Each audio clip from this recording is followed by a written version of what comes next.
الحمدللہ رب العالمین والصلاة والسلام علی سید الانبیاء والمرسلین وعلی آلہ واصحابہ واہل بیتہ وذریتہ اجمعین،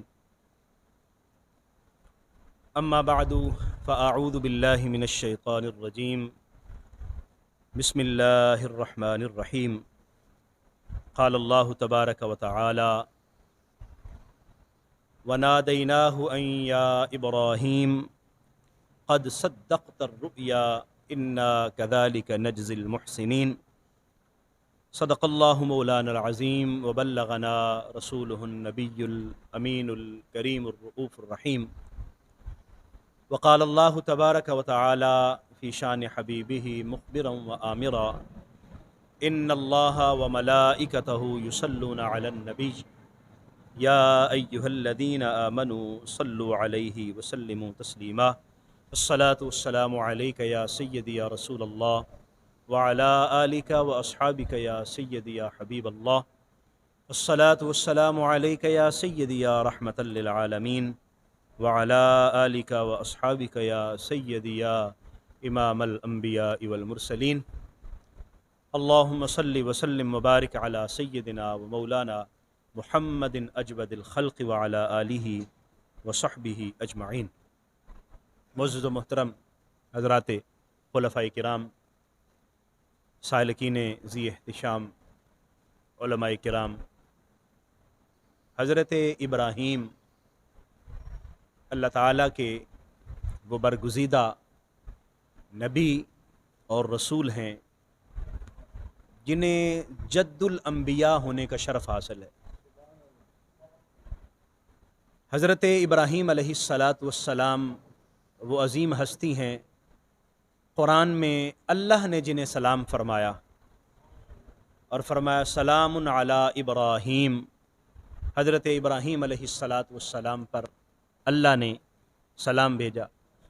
حضرت ابراہیم علیہ السلام وہ عظیم ہستی ہیں کہ اللہ تعالی جل مجدہ قرآن میں انہیں امت فرماتا ہے۔ اکیلے حضرت ابراہیم علیہ السلام کو امت فرمایا گیا، یعنی وہ عظیم الشان ہستی، وہ عظیم الشان اور بلند پایا، بلند رتبہ اللہ کے نبی اور اللہ کے رسول ہیں، جنہیں اللہ تبارک و تعالی نے بے پناہ فضائل، بے پناہ مناقب اور بہت زیادہ فضیلتیں عطا فرمائی۔ حضرت ابراہیم علیہ السلام حضرت اسماعیل اور حضرت اسحاق کے بابا ہیں، اور پھر اس کے بعد جتنا نبوت کے سلسلہ ہے وہ انہی ہستیوں سے چلتا ہے۔ حضرت اسحاق کے فرزند دلبند حضرت یعقوب ہیں، جن کا لقب اسرائیل ہے، اور پھر آپ کی اولاد کو بنی اسرائیل کہا جاتا ہے۔ حضرت اسحاق اور حضرت یعقوب، پھر اس کے بعد حضرت یوسف علیہ السلام اللہ کے نبی ہوئے، اور پھر اسی لڑی میں جتنے بنی اسرائیل کے انبیاء کرام تشریف لائے وہ حضرت یعقوب علیہ السلام کی اولاد سے ہوئے۔ نبی کریم صلی اللہ علیہ وآلہ وسلم حضرت اسماعیل علیہ السلام کی اولاد سے ہوئے، تو گویا حضرت ابراہیم جد الانبیاء وہ عظیم الشان بلند پایا ہستی ہیں۔ قرآن مجید میں بارہا ان کا ذکر کیا گیا، اور ان کے اس جہاد کا ذکر کیا گیا جو انہوں نے اس وقت مشرکین کے خلاف کیا، اور وہ بچپن سے آپ نے معروف واقعہ بتوں کو توڑنے والا حضرت ابراہیم سے متعلق سنا ہے۔ حضرت ابراہیم علیہ السلام نے بتوں کو توڑا، کلہاڑا بھڑے کے پاس رکھ دیا، قوم نے آپ کو پکڑ لیا، آگ میں ڈال دیا۔ اللہ تعالیٰ نے قرآن مجید میں اس واقعے کا ذکر فرماتے ہوئے ارشاد فرمایا، حضرت ابراہیم کو انہوں نے آگ میں ڈالا اور ہم نے آگ کو حکم دیا یا نار کونی بردم و سلاما علی ابراہیم، اے آگ تو ابراہیم پر سلامتی والی ہو جا، ٹھنڈی ہو جا۔ تو آگ جس کا کام جلانا ہے، اللہ کے حکم سے وہ گلزار بن گئی، اور حضرت ابراہیم علیہ السلام بجائے کہ وہ آگ میں نقصان ان کو پہنچتا، وہ وہاں پر اللہ کی نعمتیں حاصل کرتے ہیں اور وہاں پر خوش و خرم ہیں۔ اللہ کریم نے گویا حضرت ابراہیم کی خود حفاظت فرمائی۔ مختلف امتحانات ہیں جو حضرت ابراہیم علیہ السلام کو دیکھنے پڑے اور جن سے ان کو گزارا گیا۔ قرآن مجید میں اس کا ذکر کیا کہ ہم نے ابراہیم علیہ السلام پر مختلف طرح کے امتحانات ڈالے۔ فَإِذِ ابْتَلَىٰ إِبْرَاهِيمَ رَبُّهُ بِكَلِمَاتٍ فَأَتَمَّهُنَّ، حضرت ابراہیم کو جو بھی ہم نے امتحانات ان کے سامنے رکھے، حضرت ابراہیم اس سب کے سب امتحانات میں پورے اترے اور وہ سارے کے سارے امتحانات سے گزرتے چلے گئے۔ اب آپ کے امتحانات دیکھیے کہ پہلے تو امتحان یہ ہے کہ اولاد نہیں ہے، اللہ کے نبی ہیں، اللہ کے رسول ہیں اور اللہ نے اولاد عطا نہیں فرمائی، اور ایک لمبا عرصہ گزر گیا۔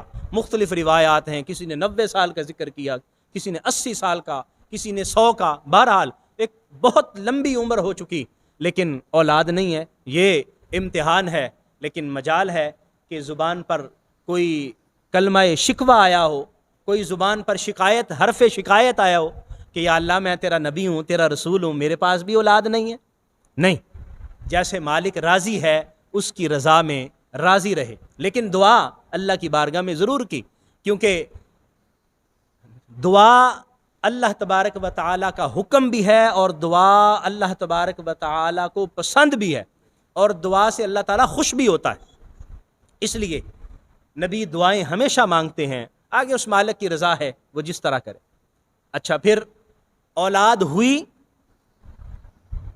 اللہ تبارک و تعالیٰ نے اپنے فضل سے حضرت ابراہیم کی دعا کو قبول کیا۔ سورہ صافات میں اس دعا کا ذکر ہے۔ حضرت ابراہیم عرض کرتے ہیں ربی حب لی من الصالحین، مجھے نیک صالح اولاد عطا فرما۔ اللہ تعالیٰ نے اسماعیل کی صورت میں خوبصورت بیٹا عطا فرمایا۔ اچھا، ابھی بیٹا ہوا ہے تو حکم ہوا کہ ابراہیم بیٹا بھی اور بیٹے کی ماں بھی، اپنی بیوی بھی، ان کو لو اور جاؤ، جا کے مکہ کی وادی غیر ذی زر وہاں چھوڑاؤ۔ اب یہ ایک اور امتحان، پہلے اولاد نہیں تھی، اولاد ہوئی ہے۔ اب آدمی اولاد کو دیکھ کر اپنی آنکھوں کو ٹھنڈا کرتا ہے، آدمی اولاد کو دیکھتا ہے، اس کو سہارا محسوس ہوتا ہے کہ اللہ نے مجھے اولاد عطا فرمائی، میرے دست و بازو عطا فرمائے۔ اب حکم ہوا کہ نہیں، وہاں چھوڑاؤ، اور وہاں جب گئے تو وہاں کچھ بھی نہیں ہے۔ کیا ہے؟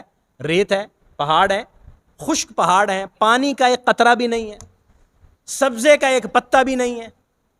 فرمایا نہیں، وہاں وادی غیر ذی زرع، قرآن نے خود اس کا ذکر کیا، بے آب و گیا وادی، وہاں اب چھوڑ آئے۔ اب چھوڑ کے جب واپس مڑ رہے ہیں، پھر اللہ کی بارگاہ میں دعا، یا اللہ چھوڑ تو رہا ہوں لیکن تیرے سپرد کر رہا ہوں۔ اور جو زوجہ محترمہ ہیں وہ پیچھے پیچھے، کیوں چھوڑ کے جا رہے ہیں؟ کوئی غلطی بتائیں، کوئی خطا بتائیں، یہاں چھوڑ کے جا رہے ہیں، کس کے سہارے پہ چھوڑ کے جا رہے ہیں؟ خاموش، کوئی جواب نہیں ہے۔ تھوڑا سا آگے گئے تو زوجہ نے پوچھا، مائی ہاجرہ نے، کہ کیا اللہ کا حکم ہے؟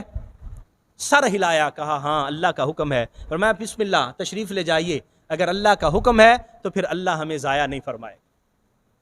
حضرت ابراہیم واپس آ گئے اور وہاں حضرت اسماعیل اور آپ کی والدہ، چھوٹے سے اسماعیل ہیں، اور وہاں ان کو لٹا دیا صفا اور مروہ کی پہاڑیوں کے درمیان۔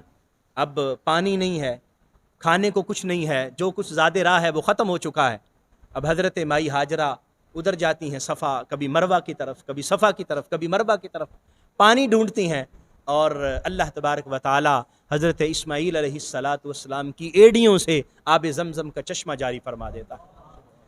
تو یہاں یہ بھی سبق ہے کہ جو اللہ پر اپنی ڈوری ڈال دیتے ہیں اور اللہ کے سپرد کر دیتے ہیں معاملے کو، اللہ کے اوپر توکل کرتے ہیں، تو پھر اللہ تبارک و تعالیٰ انہیں کافی ہو جاتا ہے۔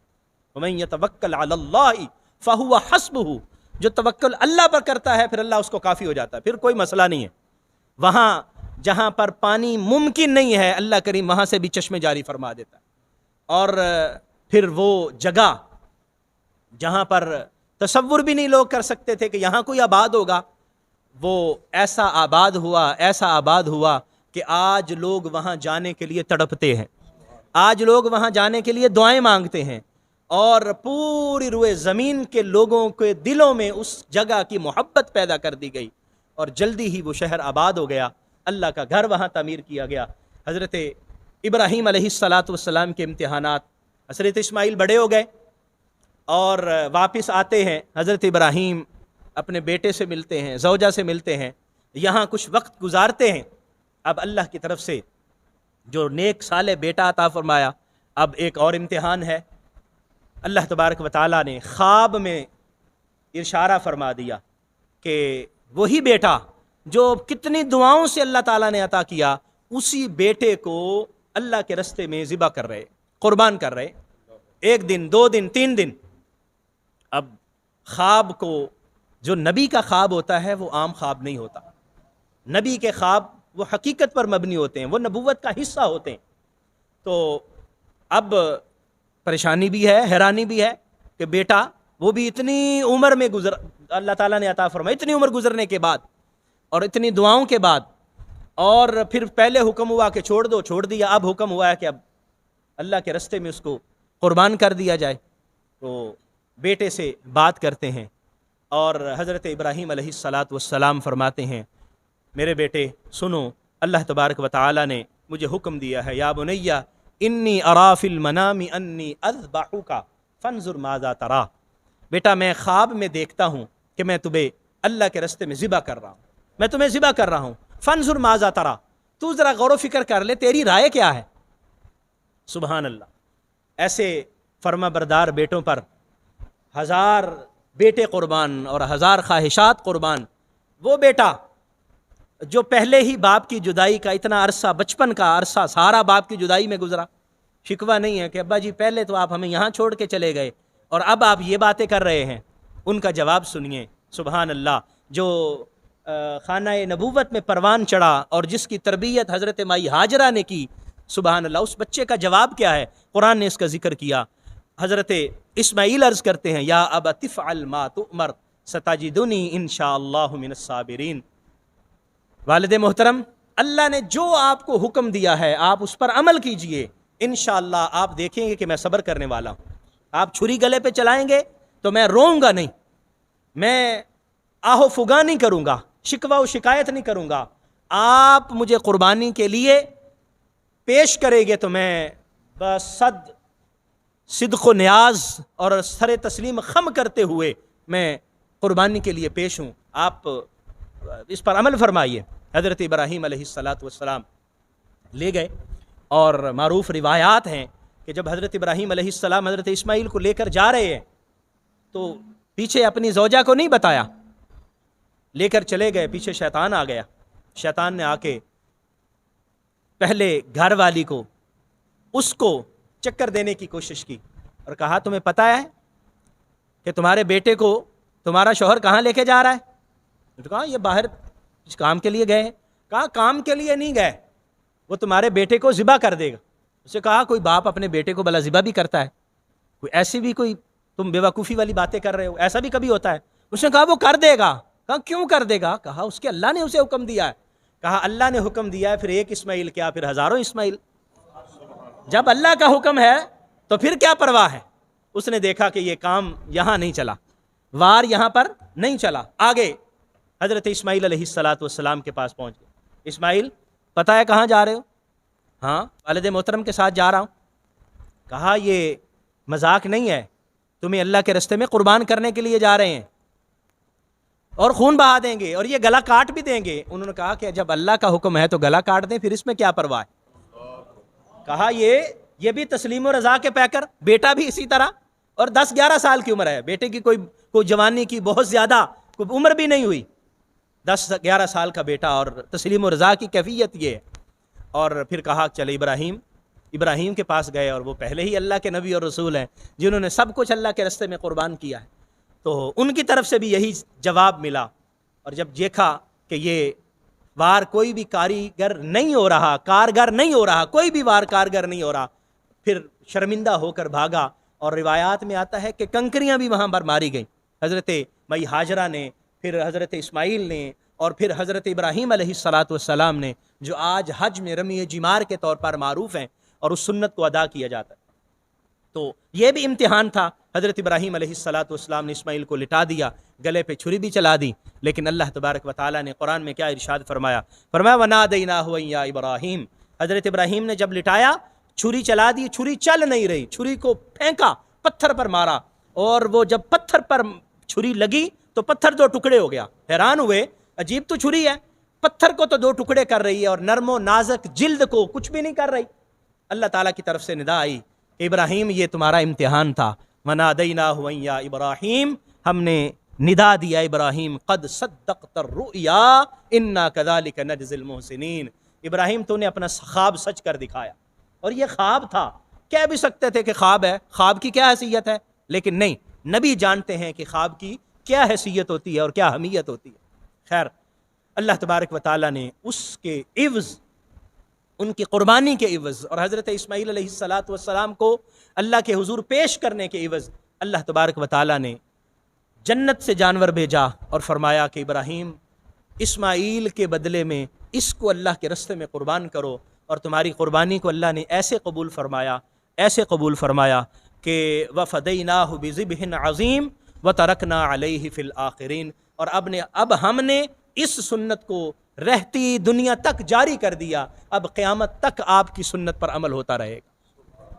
اور حضرت اسماعیل علیہ السلام کے بدلے میں جو اللہ تعالیٰ نے جانور عطا فرمایا، ہم وہ سنت ادا کرتے آ رہے ہیں۔ اب اللہ تبارک و تعالیٰ کی طرف سے، گویا صوفیہ فرماتے ہیں، اللہ کی طرف سے امر تو یہ ہے کہ انسان اپنی جان اللہ کے رستے میں پیش کر دے، اپنی جان کا نذرانہ اور جان کی قربانی پیش کرے، لیکن اللہ تعالیٰ نے جان کے بدلے میں جانور عطا فرمایا کہ جانور کی جان کو پیش کر دو، اللہ کریم یوں تمہیں اجر عطا فرمائے گا گویا کہ تم نے اپنی جان کو اللہ کے حضور پیش کر دیا۔ اور جو حضرت ابراہیم علیہ السلام کو عطا فرمایا، اور فرمایا وَتَرَكْنَا عَلَيْهِ فِي الْآخِرِينَ سَلَامٌ عَلَىٰ إِبْرَاهِيمَ، جو امتحانات اللہ کی طرف سے آئے، امتحانات سے گزرے اور اس امتحان پر پورے اترے، اللہ نے فرمایا سلام علی ابراہیم، سلام ہو ابراہیم پر۔ گویا اللہ کی کریم کی طرف سے سلام آ رہا ہے، وہ کیسی فرما برداری ہوگی، وہ کیسی اللہ کی رضا میں رضامندی ہوگی کہ جس پر اللہ بھی سلام بھیج رہا ہے۔ اور پھر اس سنت کو ہمیشہ ہمیشہ کے لیے ہمارے لیے آقا کریم صلی اللہ علیہ وآلہ وسلم کے طریقہ کے طور پر، اور حضور علیہ السلام نے اس سنت کو حضرت ابراہیم کی طرف منسوب کرتے ہوئے ہمیں حکم دیا کہ تم اس سنت کو زندہ رکھو گے، اور قیامت تک امت مسلمہ اس سنت کو الحمدللہ زندہ رکھے ہوئے۔ حضور سرور کائنات صلی اللہ علیہ وسلم کی خدمت میں ایک صحابی حاضر ہوتے ہیں، عرض کرتے ہیں کہ یا رسول اللہ صلی اللہ علیہ وسلم ارشاد فرمائیے یہ قربانیاں کیا ہیں؟ نبی کریم صلی اللہ علیہ وآلہ وسلم نے فرمایا سنت ابیکم ابراہیم، تمہارے باپ ابراہیم کی سنت ہے، اس پر عمل کرو۔ حضرت سیدہ عائشہ صدیقہ رضی اللہ تعالی عنہا فرماتی ہیں ما عمل آدمی من عمل یوم النحر احب الی اللہ من احراق الدم۔ بعض اوقات ہم سوچتے ہیں لوگ زیادہ ضرورت مند ہیں، ان کو پیسے دے دیں، ان کی ضرورت کسی طرح سے پوری کر دیں، ان کی کوئی اور مالی مدد کر دیں۔ حضرت سیدہ عائشہ صدیقہ رضی اللہ تعالی عنہا فرماتی ہیں کہ رسول اللہ صلی اللہ علیہ وسلم نے فرمایا قربانی کے دن اللہ کی بارگاہ میں قربانی کرنے سے بہتر کوئی اور عمل نہیں ہے، اللہ کو کوئی اور عمل پسند نہیں ہے۔ اصل میں یہ کیا ہے، یہ چیزیں کیا ہیں؟ قربانی کیا ہے، روزہ کیا ہے، حج کیا ہے، زکوٰۃ کیا ہے؟ سارے کا سارا اللہ کے حکم پر عمل ہے، اللہ کی رضا میں انسان کی رضا ہے، اللہ جیسے حکم دے گا ویسے عمل کرنا یہی انسان کے لیے بہتر ہے۔ اللہ نے حکم دیا بھوکے پیاسے رہو، ٹھیک ہے یا اللہ بھوکے پیاسے رہے۔ اللہ نے حکم دیا اب نہیں رہنا، اب ویسے روزہ رکھنا اللہ کو بڑا پسند ہے، لیکن عید والے دن فرمایا روزہ نہیں رکھو گے میں ناراض ہو جاؤں گا، روزہ نہیں رکھنا۔ اسی طرح قربانی کے لیے اللہ کریم نے ارشاد فرمایا، اور ویسے نبی کریم صلی اللہ علیہ وآلہ وسلم نے جانور کو تکلیف پہنچانے سے منع فرمایا، جانور کو ہلاک کرنے سے منع فرمایا، اور کسی طرح کی بھی جانور کے لیے پریشانی پیدا کرنے سے حضور نے منع فرمایا۔ لیکن قربانی والے دن اللہ کے راستے میں قربانی کرنے کو اللہ کی رضا قرار دیا گیا۔ حضرت زید بن ارقم رضی اللہ تعالی عنہ فرماتے ہیں کہ میں نے رسول اللہ صلی اللہ علیہ وسلم کی خدمت میں عرض کیا، صحابہ کرام نے حضور کی خدمت میں عرض کیا یا رسول اللہ یہ قربانیاں کیا ہیں؟ فرمایا تمہارے باپ ابراہیم کی سنت ہے۔ فرمایا ٹھیک ہے حضور سنت تو ہے، ہم سنت پر عمل کر رہے ہیں، لیکن اس میں ہمارے لیے کیا ہے؟ قربانی کر رہے ہیں، جانور ذبح کر رہے ہیں، لیکن اس میں ہمارے لیے کیا فائدہ ہوگا، ہمیں کیا حکم ملے گا؟ حضور علیہ الصلاۃ والسلام نے فرمایا بِكُلِّ شَعْرَةٍ مِّن صُوفِ حَسَنَةٍ، قربانی کے جانور کے ہر بال کے بدلے میں اللہ ایک نیکی عطا فرمائے گا۔ عرض کی حضور وہ اون والے جانور بھی ہوتے ہیں، یہ تو بکرا ہے یا جانور ہے یا گائے ہے یا اونٹ ہے، اس کے اوپر بال ہیں، اون والے جانور بھی ہوتے ہیں۔ نبی کریم صلی اللہ علیہ وسلم نے فرمایا کہ جو اون والے جانور ہیں اس کی اون کا جو ایک دھاگا ہوتا ہے اللہ اس کے بدلے میں بھی ایک نیکی عطا فرمائے گا۔ یعنی اللہ کریم کو قربانی والے دن قربانی پسند ہے، سو قربانی کی جائے۔ اسی طرح حضرت ابو سعید خدری رضی اللہ تعالی عنہ فرماتے ہیں کہ رسول اللہ صلی اللہ علیہ وآلہ وسلم جب آپ اللہ کے حضور قربانی پیش فرما رہے تھے تو آپ نے سیدہ طیبہ طاہرہ سیدہ خاتون جنت فاطمہ زہرا سلام اللہ علیہا آپ کو فرمایا یا فاطمہ قومی الی اضحیتک فاشہدی، اے فاطمہ اپنی قربانی کے قریب آ جاؤ اور یہاں موجود رہو، یہاں حاضر رہو۔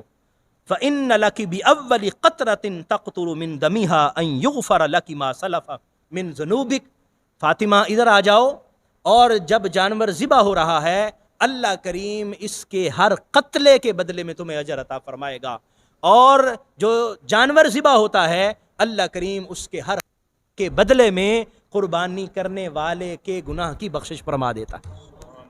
اللہ کریم یہ اجر عطا فرماتا ہے، اور یہ اللہ کریم اپنے بندوں پر رحمت اور مہربانی فرماتا ہے۔ حضرت امام حسین رضی اللہ تعالی عنہ آپ روایت فرماتے ہیں قال رسول اللہ صلی اللہ علیہ وسلم من ضحى طیبۃ نفسہ محتسبا لأضحیتہ کانت لہ حجابا من النار، جو شخص اللہ کے حضور قربانی پیش کرتا ہے اور مقصد اس کا کیا ہے؟ اللہ کی رضا، مقصد اس کا کیا ہے؟ اللہ تبارک و تعالیٰ کو راضی کرنا، اور خوشی سے دل کی خوشی سے قربانی پیش کرتا ہے، فرمایا کانت لہو حجابا من النار، وہ قربانی جہنم کے سامنے پردہ بن جائے گی اور اس شخص کو جہنم کی آگ میں نہیں جانے دے۔ اللہ کریم یہ کرم فرمائے گا اور یہ مہربانی فرمائے گا۔ اسی طرح حضرت ابو ہریرہ رضی اللہ تعالی عنہ کی ایک روایت، آپ فرماتے ہیں کہ رسول اللہ صلی اللہ علیہ وآلہ وسلم قربانی کرنے والے کو اپریشیٹ فرماتے، اس کی تحسین فرماتے، شاباش بھی دیتے، انعام کا اعلان بھی فرماتے، اور اللہ کریم جل مجدہ الکریم کی بخشش و مغفرت کا اس کے سامنے بیان بھی فرماتے۔ اور جو شخص قربانی نہ کرتا باوجود اس کے کہ وہ صاحب نصاب ہوتا، صاحب حیثیت ہوتا، اس کے باوجود وہ قربانی نہ کرتا تو نبی کریم صلی اللہ علیہ وسلم ناراض بھی ہوتے تھے۔ حضرت ابو ہریرہ فرماتے ہیں رسول اللہ صلی اللہ علیہ وسلم نے فرمایا من وجد ساعة لأن يضحي فلم يضحي فلم يحضر مصلانا، جس کو اللہ نے وسعت عطا فرمائی، گنجائش عطا فرمائی، اور پھر بھی اس نے قربانی نہیں کی، وسعت ہونے کے باوجود، گنجائش ہونے کے باوجود قربانی نہیں کی، حضور نے فرمایا کہ پھر وہ ہماری نماز گاہ کے قریب، ہماری عید گاہ کے قریب نہ آئے۔ جس نے قربانی نہیں کرنی اللہ نے اس کو وسعت بھی عطا فرمائی ہے، قربانی نہیں کر رہا تو پھر اس کا مطلب ہے کہ پھر ہمارے ساتھ عید پڑھنے کا بھی اس کو کوئی فائدہ نہیں۔ یعنی یہ ناراضگی تھی جو نبی کریم صلی اللہ علیہ وسلم صحابہ کے سامنے رکھ رہے تھے۔ رسول اللہ صلی اللہ علیہ وسلم بھی ناراض، اللہ بھی ناراض۔ اب آپ احوال دیکھیں آقا کریم صلی اللہ علیہ وسلم کی کیفیت، دیگر صحابہ کرام کی کیفیت، وہ اہتمام فرمایا کرتے تھے قربانی کے لیے، اور نبی کریم صلی اللہ علیہ وسلم کے پاس کبھی مالی وسعت نہیں رہی، جب بھی چیز آتی تھی حضور اللہ کے راستے میں خرچ کر دیا کرتے تھے، دے دیا کرتے تھے، اپنے پاس نہیں رکھتے تھے۔ لیکن اس کے باوجود نبی کریم صلی اللہ علیہ وسلم ہر سال 2 جانور اللہ کی بارگاہ میں پیش کیا کرتے تھے، ایک اپنی طرف سے اور ایک ساری امت کی طرف سے پیش کیا کرتے ہیں۔ سبحان اللہ، یعنی ہمارے آقا نے ہمیں کسی جگہ پر فراموش نہیں کیا، کسی جگہ پر بلایا نہیں ہے، وہ ہمیشہ ہمیں یاد رکھتے اپنی دعاؤں میں، اپنی قربانیوں میں، اللہ کی بارگاہ میں خاص مناجات کے اندر ہمیشہ حضور ہمیں یاد رکھتے۔ تو ہمارا بھی حق بنتا ہے کہ ہم حضور علیہ الصلاۃ والسلام کے طریقے کو اپنائیں۔ نبی کریم صلی اللہ علیہ وآلہ وسلم نے جب حج فرمایا تو اس وقت آپ نے 100 جانور اللہ کی بارگاہ میں پیش کیے، 100 اونٹ ذبح کیے، اور روایات میں آتا ہے کہ 63 جانور نبی کریم صلی اللہ علیہ وسلم نے خود ذبح فرمائے، 63 اونٹ حضور نے خود ذبح فرمائے۔ اور کتب سیرت کے اندر وہ روایات بڑے خوبصورت طریقے سے لکھی ہیں کہ جب قربانی کا وقت آیا، نبی کریم صلی اللہ علیہ وسلم 9 ذو الحج کو آپ نے میدان عرفات میں خطبہ، وہ معروف خطبہ ارشاد فرمایا، اور پھر رات کو آپ مزدلفہ تشریف لائے، امت کے لیے دعائیں ہوتے رہیں، لمبی باتیں تو وہ پھر انشاءاللہ عرض کروں گا۔ پھر آپ اگلا دن ہوا، آپ نے رمی جمار فرمائی، اور پھر اس کے بعد قربانی کرنی تھی۔ قربانی جب قربان گاہ آئے مینا میں جہاں قربانی کرنی تھی، جانور وہاں کھڑے ہوئے تھے، نبی رحمت صلی اللہ علیہ وسلم کی مبارک آپ کے مبارک ہاتھ میں چھری پیش کی گئی، حضور علیہ الصلاۃ والسلام نے چھری پکڑی۔ اب آپ توجہ فرما رہے ہیں کہ میں نے جانوروں کو ذبح کرنا ہے، کس سے شروع کروں؟ اور صورتحال وہاں یہ ہے کہ جانور بھاگ کے آتا ہے اور اپنی گردن حضور کے سامنے رکھ دیتا ہے۔ یہاں پر جانور پکڑ کر رسیوں سے باندھ کر، اور اس کو کتنے لوگ پکڑ کر قربانی کے لیے تیار کرتے ہیں، اور پھر بھی ڈر رہتا ہے کہیں یہ چھوٹ نہ جائے۔ اور پھر ویسے کہا بھی گیا ہے کہ جو جانور ہے اس کے سامنے کسی کو قربان نہ کیا جائے، دوسرے جانور کو قربان نہ کیا جائے، اس کے سامنے چھری تیز نہ کی جائے، وغیرہ وغیرہ۔ نبی رحمت صلی اللہ علیہ وسلم کی کیفیت یہ ہے کہ حضور اونٹ کو ذبح فرماتے ہیں، دوسرا اونٹ آگے خود بخود آ جاتا ہے۔ حضور علیہ الصلاۃ والسلام نے اس طرح 63 جانور آپ نے ذبح فرمائے، اور باقی حضرت مولا علی شیر خدا کی ڈیوٹی لگی کہ آپ نے اس وقت 100 جانور نبی کریم صلی اللہ علیہ وسلم نے، گویا 700 قربانی، ایک اونٹ کے اندر 7 حصے ہوتے ہیں نا جی، تو 700 قربانی نبی کریم صلی اللہ علیہ وآلہ وسلم نے پیش فرمائی۔ وہ یہ حدیث مبارکہ جو حضور نے ارشاد فرمائی نا کہ قربانی والے دن اللہ کو سب سے زیادہ جو عمل پسند ہے وہ قربانی کرنا ہے، وہ خون بہانا ہے، اور نبی کریم صلی اللہ علیہ وآلہ وسلم نے اس پر عمل کیا، اور پھر آگے تلقین فرمائی۔ حضور علیہ الصلاۃ والسلام کے بعد پھر حضور کی سنت کو حضرت مولا علی شیر خدا آپ نے زندہ رکھا، اور ہمیشہ 2 جانور جو ہے وہ ذبح فرمایا کرتے تھے، جس طرح نبی کریم صلی اللہ علیہ وسلم فرمایا کرتے تھے۔ دوستو، اللہ تبارک و تعالیٰ نے جن کو مالی وسعت عطا فرمائی، جن کو صاحب نصاب بنایا ہے، ان پر قربانی کرنا واجب ہے۔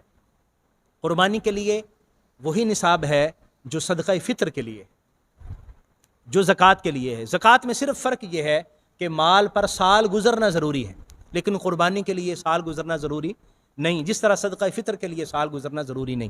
کسی کے پاس 7.5 تولے سونا ہے، 52.5 تولے چاندی ہے، یا 52.5 تولے چاندی کے مطابق پیسے ہیں، مال تجارت ہے، اور وہ اس کی ضرورت سے زائد ہے۔ بعض اوقات پیسے ہوتے ہیں لیکن ضرورت کے، یعنی جو شرعی ضرورت ہے، ضرورت کا مطلب شرعی ضرورت ہے۔ ویسے تو ہم نے بہت ساری ضرورتیں بنائی ہوئی ہیں جو شرعی نہیں ہوتی، ویسے مباح ہیں، بہت ساری ضرورتیں مباح ہیں، لیکن جو شرعی ضرورت کا مطلب ہے جو مجبوری ہے، بچوں کا نان و نفقہ ہے، گھر کے اخراجات ہیں، دیگر معاملات ہیں، کسی کا قرض دینا ہے، یہ ساری وہ شرعی ضرورتیں ہیں جن کا خیال رکھا جانا چاہیے، جن کا خیال رکھنے کا حکم دیا۔ اور اس سے علاوہ اگر انسان کے پاس مالی وسعت موجود ہے، وہ صاحب نصاب ہے، تو اس پر قربانی کرنا واجب ہے، اسے قربانی ہی کرنی چاہیے، اور یہی اللہ اور اس کے رسول صلی اللہ علیہ وسلم کا حکم ہے، اور اسی میں ان کی رضا ہے۔ اللہ کریم ہمیں عمل کرنے کی توفیق عطا فرمائے، اور حضرت ابراہیم علیہ الصلاۃ والسلام کی سنت کو جو ہم آج تک زندہ رکھے ہوئے ہیں، حضور علیہ الصلاۃ والسلام کے حکم پر، اللہ کے حکم پر عمل کرتے ہوئے، اگر ہم اس کو دل کی خوشنودی کے ساتھ اور پسندیدگی کے ساتھ اگر ہم ادا کریں گے تو یقین کیجئے وہ انسان کے مال میں کمی نہیں آتی، اللہ کریم کسی نہ کسی طرح سے رزق میں وسعت عطا فرما دیتا ہے۔ اور کتابوں میں لکھا ہوا ہے کہ اللہ کی عبادت کے اوپر جو پیسہ لگے گا، بندہ کبھی پریشان نہ ہو، اللہ کی عبادت پر لگنے والا پیسہ کبھی ضائع نہیں ہوتا اور کمی نہیں ہوتی، اللہ کریم بہت زیادہ برکتیں عطا فرماتا ہے۔ اور حج کے موقع پر یہ بہت ساری کتابوں میں یہ لکھا ہے، بزرگوں نے فرمایا حج کے اوپر جو بندہ پیسے خرچ کرتا ہے نا، اتنے پیسے خرچ ہو گئے حج پر، لیکن جب بندہ حج کر کے واپس آتا ہے، وہ اس کا جتنا خرچہ ہوتا ہے اللہ کریم پورا فرما دیتا ہے۔ یہ انسان کو اپنے دل میں ایمان کے ساتھ اور یقین کے ساتھ یہ تصور رکھنا چاہیے، اور پھر وہاں پر پیش کیا ہونا ہے، لن ینال اللہ لحومها ولا دماؤها، ولاکن ینالہ التقوی منکم، فرمایا نہ تو اللہ کو تمہارا خون پہنچتا ہے، نہ اللہ کو تمہارا گوشت پہنچتا ہے، اللہ کو تو تمہارا تقوی پہنچتا ہے۔ تو وہ تقوی ہے جو اللہ کی بارگاہ میں ہم نے پیش کرنا ہے۔ اللہ کریم ہمیں توفیق عطا فرمائے، آمین۔ وآخر دعوایا ان الحمد للہ رب العالمین۔